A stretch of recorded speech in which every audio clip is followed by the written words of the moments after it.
Okay, सो अब हम लोगों ने pH calculation for a strong acid पढ़ लिया। Now it is time to move on and talk about pH calculation for a solution of SB. SB से मेरा मतलब हो गया स्ट्रॉन्ग बेस, ठीक है। अब अगर आपने स्ट्रॉन्ग एसिड वाले वीडियोस अच्छे से देखे हैं तो pH calculation for a strong base is nothing new, वो जस्ट उसी का एक सिंपल एक्सटेंशन है, right. So let us have a look. तो अब देखो स्ट्रॉन्ग बेस में क्या होगा भाई, स्ट्रॉन्ग बेस वो होगा जो सबसे पहले तो कंप्लीटली 100% आयनाइज कर जाए, तो उसे हम लोग बोलेंगे स्ट्रॉन्ग बेस, ठीक है। और डिफरेंस बस इतना सा होगा कि जैसे HCl था, अब HCl was a strong acid, तो वो कंप्लीटली आयनाइज होके H+ बना रहा था।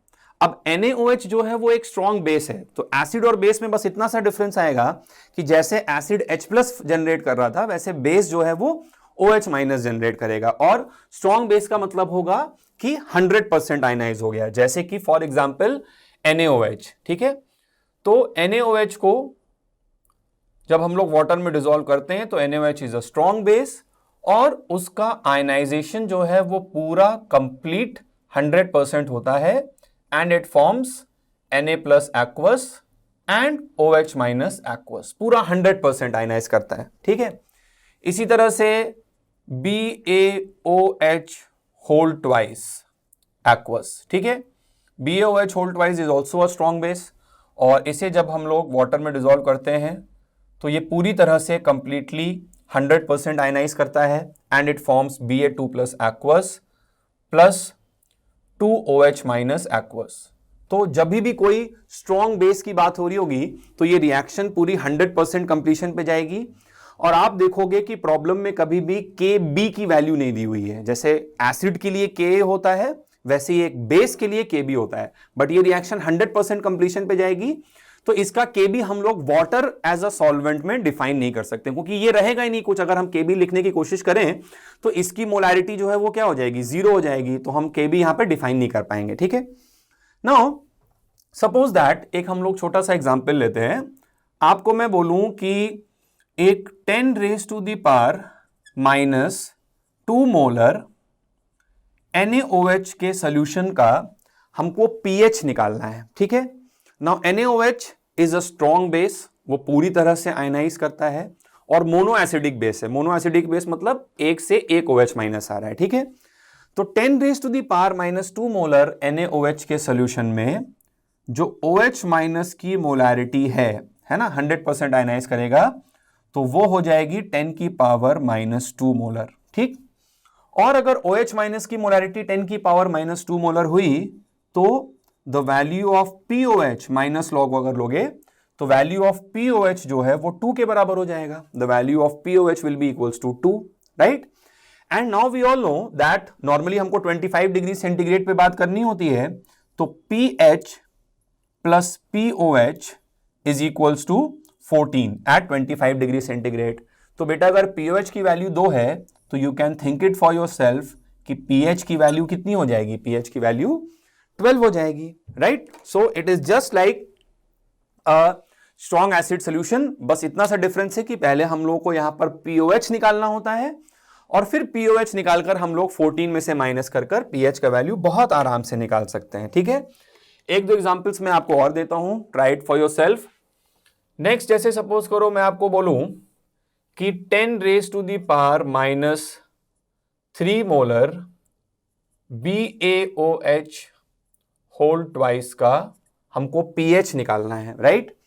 Now BaOH whole twice is a strong base और डाई एसिडिक है, यहां पर 1 से 2 OH- आ रहा है, तो इतनी अगर BaOH होल ट्वाइस की मोलैरिटी है, सो OH- की मोलैरिटी जो है वो क्या हो जाएगी, इसकी डबल हो जाएगी, ठीक है। सो 2 आ रहा है क्योंकि, तो OH- will be 2 into 10⁻³ molar, तो OH- की मोलैरिटी डबल हो गई। अब OH- की मोलैरिटी अगर ये है तो इसी में हम लोग माइनस लॉग ले लेते हैं, तो यहां से हमारे पास POH आ जाएगा, और POH आ जाएगा तो this will B how much, this will B 3 minus log 2, और log 2 हम सभी लोग जानते हैं इट इज इक्वल्स टू 0.3, तो I will get my answer as 2.7, right. तो ये मेरा POH हो गया, और POH अगर इतना है तो 14 में से मैं इसे माइनस कर दूंगा, 14 में से माइनस करूंगा तो I will get how much, I will get 11.3, right. So this will be my pH to the solution, ठीक है।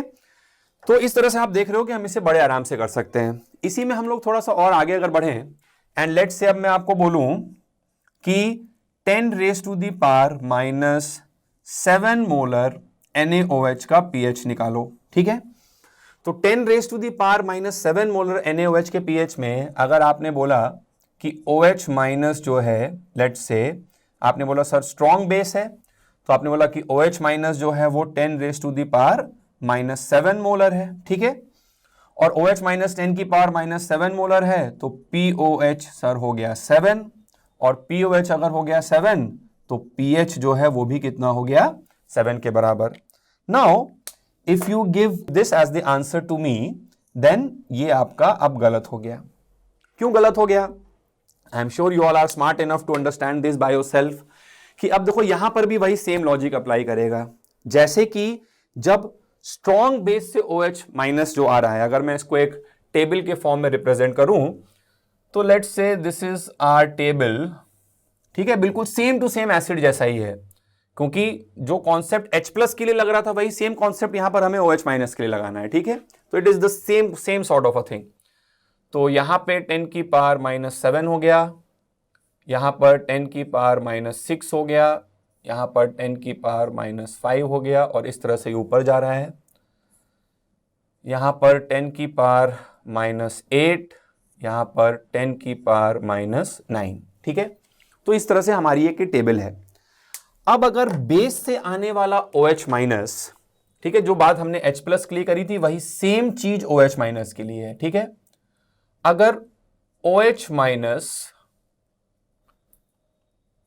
Coming from strong base 10 raise to the power minus 6 या फिर उससे ज्यादा है, तो ऐसे केस में हम लोग OH minus coming from water को इग्नोर कर सकते हैं, निगलेक्ट कर सकते हैं। यानी ये सारे आंसर हमारे A पार्ट के और B पार्ट के सही हैं, ठीक। अगर OH minus coming from strong base इस रीजन में आएगा, अगर OH minus coming from strong base -6 से लेके -8 के रीजन में रहेगा, तो ऐसे केस में हमें OH minus coming from water को हमें कंसिडर करना पड़ेगा, ये हमें यहां पर ऐड करना पड़ेगा, ठीक है। और अगर OH minus coming from strong base 10 की पावर -8 से भी नीचे होने लग जाए, जैसे मान लो मैं आपको बोल दूं कि 10 raise to the power -10 molar NaOH, 10 raise to the power -12 molar NaOH, तो ये भाई NaOH के सोल्यूशन नहीं है, ये तो पानी ही है एक तरह से, ठीक है। तो इट इज ऑलमोस्ट न्यूट्रल, सो इसका pH जो है वो 7 ही होगा, ठीक है। तो अगर OH minus coming from strong base 10 raise to the power -8 से नीचे होने लग जाए, तो हम लोग इसे ऑलमोस्ट क्या बोल देंगे, इसे हम लोग एक न्यूट्रल सोल्यूशन बोल देंगे। दैट इज इस केस में हम लोग स्ट्रॉन्ग बेस से आने वाले OH माइनस को इग्नोर कर देंगे, ठीक है। लेकिन अगर आप 10 की पावर -7 मोलर NaOH का pH आप 7 रिपोर्ट कर रहे हो, तो यह बात पहले समझो कि ये आंसर गलत है, क्योंकि आपने NaOH मिलाया है। क्योंकि अगर आपने पानी में NaOH मिलाया है तो एक बेसिक सोल्यूशन है और उसका pH has to be more than 7। Now अब देखो, हमने पिछले वाले केस में 10 raise to the power -7 molar HCl के लिए पूरी क्वाड्रेटिक बनाकर सॉल्व किया था। अब क्या इस केस में हम लोग बिना सॉल्व किए थोड़ा सा कॉमन सेंस यूज करके can we predict the answer? देखो, पिछली बार हम लोगों ने क्वाड्रेटिक बनाई थी HCl वाला 10 raise to the power -7 molar HCl में, ठीक है। तो pH वहां से 6.8 आया था। अब पिछली बार जो क्वाड्रेटिक H+ के लिए बनी थी, इस बार वही सेम क्वाड्रेटिक एग्जैक्टली सेम किसके लिए बन जाएगी? OH माइनस के लिए बनेगी। क्योंकि इस बार जब आप लिखोगे तो आप लिखोगे H2O goes to H+ plus OH minus, ठीक है।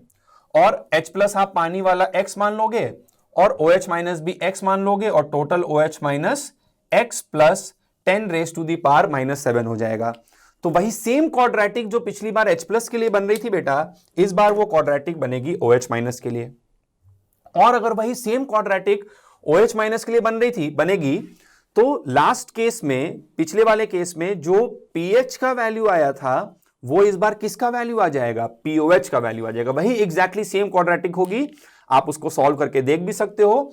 तो प्रीवियस एग्जांपल में 10⁻⁻⁷ मोलर HCl के लिए जो H प्लस की मोलैरिटी आई थी वो इस बार OH माइनस की मोलैरिटी आएगी, और जो pH आया था वो इस बार POH आ जाएगा। तो इस सॉल्यूशन का POH will be equals to 6.8। पिछली बार pH 6.8 आया था HCl के लिए, तो इस बार POH will be 6.8, and if POH is 6.8 then pH will be equals to 7.2। ये आंसर मैं जस्ट बाय कॉमन सेंस इसको देखकर ही प्रेडिक्ट कर सकता हूं, ठीक है। इसी तरह से अगर सपोज करो मैं आपको बोलूं कि let's say in D part, I will take some space over here, in D part I ask you to calculate 10⁻⁻8 molar 10⁻⁻8 molar NaOH का pH मैं निकालने को बोलूं, तो 10⁻⁻8 मोलर NaOH का pH हम क्या बिना सॉल्व किए निकाल सकते हैं? Can we guess the answer? Yes we can. देखो HCl के लिए pH मैंने तुम्हें बताया था कि क्वाड्रेटिक सॉल्व करके 6.98 आता है, ठीक है, तो 6.98 था। अब यहां पर वही सेम चीज होगी और इस बार POH जो है वो 6.98 आ जाएगा क्वाड्रेटिक को सॉल्व करोगे तो, और POH अगर 6.98 आया तो pH का वैल्यू जो है वो आ जाएगा 7.02। तो ये बात हम लोग समझने की कोशिश करें कि अगर हमने बेस मिलाया है, बेसिक सोल्यूशन मिलाया है, तो जैसे एसिड का pH 7 से कम ही होता है, तो उसी तरह से बेस का pH जो है वो 7 से ज्यादा होता है, ठीक है।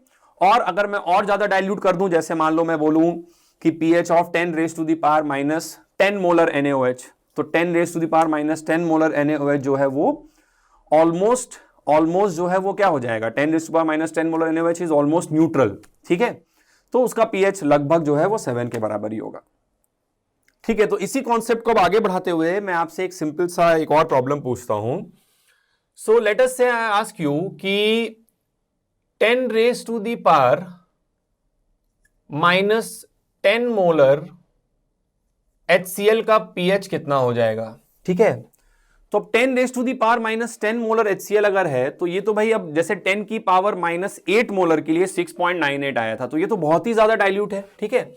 तो ये बहुत ही ज्यादा डाइल्यूट है, तो इसका pH जो है वो अप्रोक्सीमेटली 7 ही हम लोग बोल सकते हैं कि भाई, जैसे हमने बोला कि अब HCl इतना ज्यादा कम है कि हम एसिड वाले H+ को छोड़ के सिंपली पानी का बोल देंगे, तो इसका pH हम लोग अप्रोक्सीमेटली 7 बोल देंगे। और अगर मैं आपसे 10⁻⁻10 मोलर NaOH का pH पूछूं, तो 10⁻⁻10 मोलर NaOH आप क्या बोलोगे? भाई ये भी बहुत ज्यादा डाइल्यूट है, ये तो ऑलमोस्ट पानी ही है, तो इसका pH भी हम लोग अप्रोक्सीमेटली क्या बोल देंगे? 7 बोल देंगे, ठीक। लेकिन अगर मैं आपसे बोलूं कि मेरे पास 10⁻⁻10 मोलर HCl है, ठीक है, और इसके pH का ग्रेटेस्ट इंटीजर फंक्शन क्या हो जाएगा? अब इस बार मैं आपसे pH नहीं पूछ रहा हूं, मैं pH का ग्रेटेस्ट इंटीजर फंक्शन पूछ रहा हूं, एंड आई एम श्योर जो मैथ्स के स्टूडेंट्स हैं उन्होंने इस फंक्शन के बारे में सुना होगा। तो इसके pH का अगर मैं ग्रेटेस्ट इंटीजर फंक्शन, जैसे बोल दिया जाए कि where this denotes the GIF, greatest integer function, तो इसके pH का जो ग्रेटेस्ट इंटीजर फंक्शन है उसका आंसर बेटा हम लोग कितना देंगे? उसका आंसर हम लोग 6 देंगे, ठीक है। क्यों? क्योंकि इसका pH 7 को अप्रोच कर रहा है, लेकिन वो 7 को अप्रोच कर रहा है लेफ्ट हैंड साइड से। देखो एसिडिक सोल्यूशन है तो pH एग्जैक्ट 7 तो नहीं आएगा। 10⁻⁻8 मोलर HCl का भी pH जो है वो 6.98 था, ठीक है ना। तो 10⁻⁻10 मोलर HCl का जो pH है वो 7 को अप्रोच करेगा, लेकिन वो 7 को लेफ्ट हैंड साइड से अप्रोच करेगा, तो वो 6.9999 कुछ करके इस टाइप से आएगा, और उसका जब ग्रेटेस्ट इंटीजर लोगे तो वो greatest integer will be 6। So it will approach 7, but it will approach 7, जैसे सपोज करो ये नंबर लाइन पे अगर कहीं 7 है तो it will approach 7 from the left hand side, that is ये 6.99 करके कुछ इस टाइप से हो रहा होगा, राइट। और सिमिलरली अगर मैं तुमसे 10⁻⁻10 मोलर NaOH के pH का ग्रेटेस्ट इंटीजर फंक्शन पूछूं तो इसका आंसर आप क्या दोगे? इसका आंसर आप दोगे 7। क्यों? क्योंकि एक बेसिक सॉल्यूशन है, और बेसिक सॉल्यूशन है तो इसका पीएच 7 से कुछ ज्यादा ही होगा। तो it is also approaching 7, but it is approaching 7 from the right hand side. So these all things we'll only be able to understand when we have carried out the exact calculations. So I'm sure कि ये सारे concept देखने के बाद अब आप fundamentally clear हो गए बहुत अच्छे से कि कब पानी वाला H+ जोड़ना है, कब नहीं जोड़ना है, कब पानी वाला OH- जोड़ना है, कब नहीं जोड़ना है। ठीक है, तो अब नेक्स्ट पार्ट में हम लोग बात करेंगे mixture of acids and bases के बारे में। जैसे अभी हमने स्ट्रॉन्ग एसिड का निकालना सीखा, स्ट्रॉन्ग बेस का निकालना सीखा, now we will talk about the mixture of strong acids and strong basis.